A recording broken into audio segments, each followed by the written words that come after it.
एहतजाजियों ने शहरियत तरमीमी कानून को दस्तूर हिंद के खिलाफ करार दिया। इस कानून को हिंदू और मुसलमानों में फूट डालने की साजिश भी करार दिया है।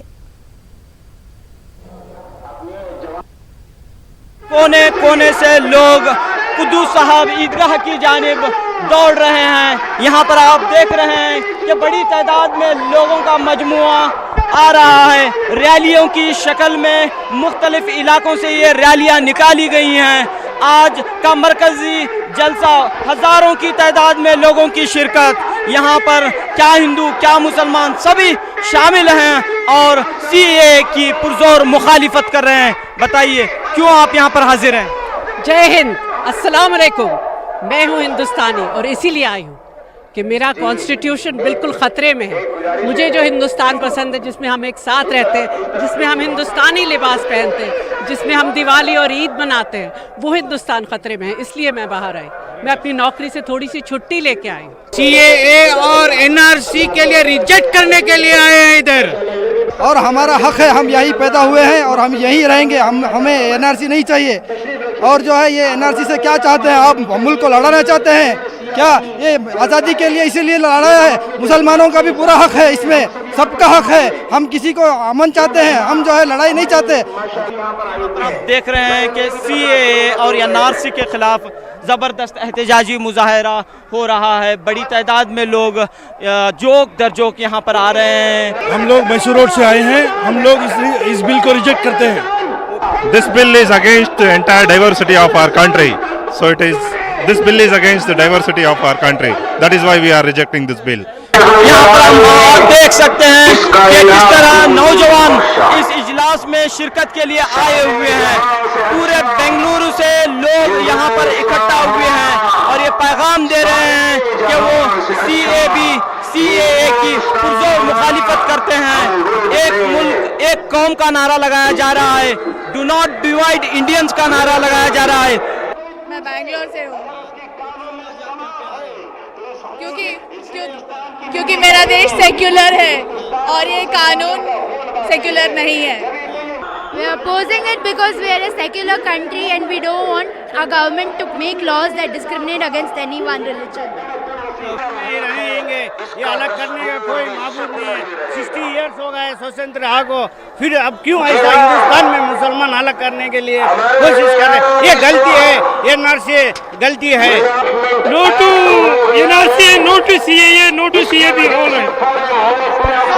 दस्तूर बचाओ का नारा लगाते हुए जबरदस्त एहतजाजी रैलियां पूरे बेंगलुरु में निकाली गई हैं और साथ में यहाँ पर हम देख रहे हैं कि ये पूरा एहतजाज पूरे अमन तरीके से जारी है। कैमरामैन गुरुशकर के साथ रऊफ अहमद, न्यूज़ 18 उर्दू, बेंगलुरु।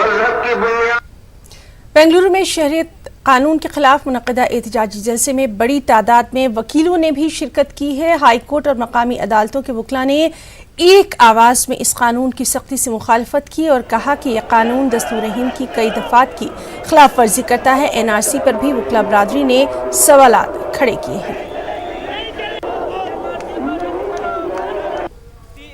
शहरियत तरमीमी कानून के खिलाफ मुनक़दा मरकजी एहतजाजी जलसे में बड़ी तादाद में एडवोकेट्स शरीक हुए हैं। यहाँ इस वक्त वकला हमारे साथ मौजूद हैं। बताइए क्यों आज आप यहाँ पर आए हुए हैं? हम लोग यहाँ पे आए हैं कि यहाँ पे एक पीसफुल प्रोटेस्ट हो रहा है। और जैसे कि हमको संविधान, भारत का संविधान अंडर आर्टिकल 19 हमको एक हक देता है कि if there is any injustice cause we can protest, peacefully protest. ये हमारा महात्मा गांधी जी जब से इंडिपेंडेंस के लिए, जब से आज़ादी के लिए फ्रीडम फाइटिंग किया था, जब से लेके ये संविधान का हक दिया गया है। यहाँ पे पीसफुल प्रोटेस्ट इसलिए कर रहे हैं कि जो ये अमेंडमेंट बिल पास हुआ है, सिटीजनशिप अमेंडमेंट बिल, ये इनइक्वालिटी है, ये भारत के संविधान प्रियम्बल के खिलाफ है। पहले हमारे घर के कबीले पूरे रोजन है, तो दूसरे का क्या आप ख्याल करोगे? पहले हमारे हिंदुस्तान में जितना प्रॉब्लम है पूरे वो प्रॉब्लम चालू करो। तुम बाहर के मुल्कों का ख्याल क्यों करते हो? पहले अपना घर पहले, बात दूसरे का घर, बाजू का घर है। पहले घर ही, हमारा घर ही टूटा हुआ है, तो बाजू घर तुम क्या करोगे? गवर्नमेंट का कहना यह है कि पाकिस्तान, बांग्लादेश और अफगानिस्तान में जो हिंदू हैं उनके ऊपर जो है मजालिम हो रहे हैं, जुल्म ढाया जा रहा है, इसलिए ये कानून लाया गया है। ये सिर्फ बहाना है। वही they exclude Rohingya Muslims, Tamil Hindus, क्यों एक्सक्लूड किया गया है? सिर्फ उनको बहाना चाहिए, वोटिंग पॉपुलेशन चाहिए, क्योंकि सिर्फ हिंदू, क्रिश्चियन, सिख, बुद्ध के नाम पे ला रहे हैं। They exclude Muslims and other Rohingya Muslims and Tamil Hindus, क्योंकि ये completely it's hit to the article 14 of the Indian constitution. आप अगर एनआरसी और सीए बिल लागू करेंगे तो इसका इन्वेस्टमेंट कितना होगा? ये किसका पैसा कौन खर्च करेगा?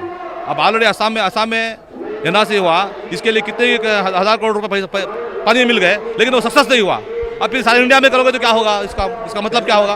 देख रहे हैं कि वकला जो हैं सीएए और एनआरसी पर सवालात उठा रहे हैं, और यहाँ पर कर्नाटक हाई कोर्ट में एक मुफाद आमा की अर्जदाश्त भी सीएए के खिलाफ दाखिल की गई है। कैमरामैन गुरु शेखर के साथ रऊफ अहमद, न्यूज़ 18 उर्दू।